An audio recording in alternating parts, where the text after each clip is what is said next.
আজকে দেখুন পাঙাশ মাছের তেল ঝোল, পাঙাশ মাছের ঝোল বানাবো।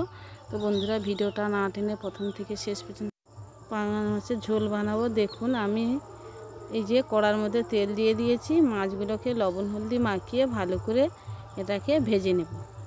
একটা একটা করে মাছগুলো দিয়ে দিচ্ছি, দেখুন দিয়ে মাছগুলোকে ভেজে নেব। এই মাছগুলোকে প্রথমে এইভাবে সুন্দর করে আমি সবগুলো দিয়ে ভালো করে ভেজে নেব। সবগুলো মাছ এই যে দেখুন দেওয়া হয়ে গেছে। একটা উপর থেকে ঢাকনা চাপিয়ে দেবো। এই মাছ যেহেতু তেল ঠেকরায় তার জন্য ঢাকনা চাপিয়ে দিলাম। কিছু সময় পরে ঢাকনাটা খুলে দেখুন এটাকে উল্টে লাল লাল করে আমি ব্রাউন কালার করে ভেজে নেব।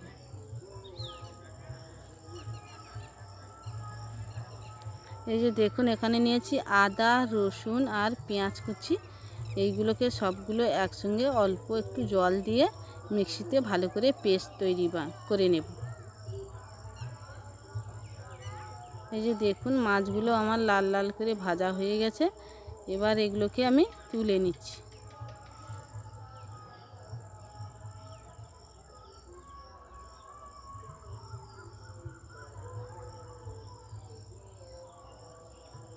যে মাছগুলোকে আমি তুলে নিচ্ছি। এই যে দেখুন মাছগুলোকে ভেজে তুলে নিয়েছি। দেখতে দেখুন কতটা সুন্দর লোভনীয় হয়েছে। এবার দিয়ে দিচ্ছি, ওই তেলে দিয়ে দিচ্ছি 5 ফোড়ন আর একটা শুকনো লঙ্কা। আর দিয়ে দেব এখানে যে আদা রসুন পেঁয়াজ যে পেস্টটা বানিয়ে রেখেছি একটু আমি দিয়ে দিয়েছি। যেহেতু আদাটা একটু ঠেকরায় তার জন্য আমি একটু হলুদ দিয়ে দিয়েছি। দিয়ে এটাকে ভালো করে নাড়াচাড়া করে নিলাম।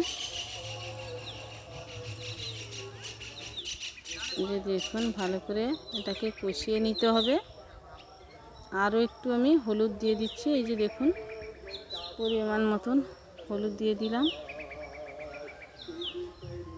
আর দিয়ে দেবো পরিমাণ মতন লঙ্কা গুঁড়ো। লঙ্কাটা কম বেশি বুঝে দিয়ে দিতে হবে।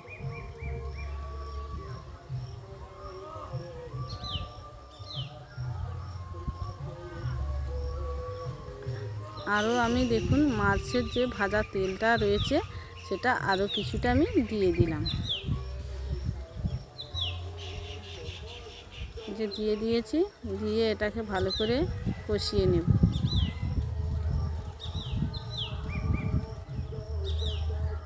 এবার মিক্সিটা ধুয়ে কিছুটা জল দিয়ে দিচ্ছি। জলটা দিয়ে এটাকে মশলাটাকে আমি একটু কষিয়ে নেব। যে দেখুন কষিয়ে নিচ্ছি। আর এই রান্নার জন্য আলু দেখুন আমি এখানে সিদ্ধ করে নিয়েছি। বড় বড় করে আলু দুভাগ করে, ছোট আলু দুটোকে দুভাগ করে কেটে এটাকে সিদ্ধ করে নিয়েছি।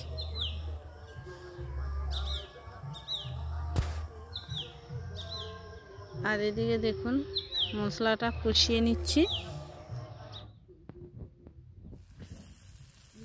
মশলাটা কষানো হয়েছে, মশলা থেকে তেলটা ছাড়তে শুরু করেছে। এই সময় দিয়ে দিচ্ছি সিদ্ধ করা আলু।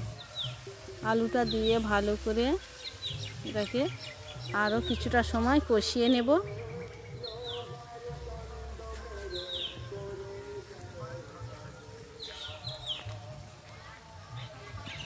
দিয়ে দিচ্ছি পরিমাণ মতন লবণ। লবণটা দিয়ে আরও কিছুটা সময় কষিয়ে নেব।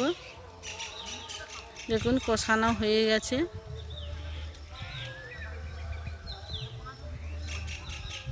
এবার দিয়ে দিচ্ছি জল। জলটা দিয়ে দিচ্ছি দেখুন। জলটা দিয়ে আমি তরকারিটা বেশ কিছুটা সময় ফুটিয়ে নেব।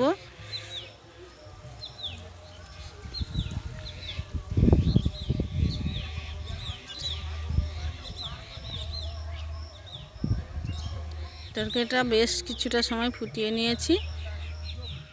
এই যে দেখুন এবার উপর থেকে দিয়ে দিচ্ছি মাছ যে ভেজে রেখেছি মাছটা আমি দিয়ে দিচ্ছি। মাছটা দিয়ে 1-2 মিনিট ফুটিয়ে নেব।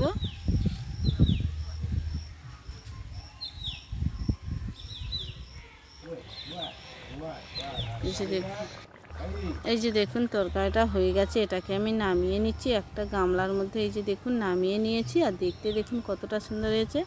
আর আমার এই মাছের রেসিপিটা কেমন হয়েছে অবশ্যই কমেন্ট করে জানাবেন। উপর থেকে ধনে আর জিরে গুঁড়ো করে রেখেছিলাম একসঙ্গে, সেটাকেই আমি দিয়ে দিলাম। এই যে দেখুন, তো অবশ্যই এইভাবে বানাবেন, আর ভালো লাগলে লাইক কমেন্ট শেয়ার করবেন। দেখা হবে অন্য একটি রেসিপি।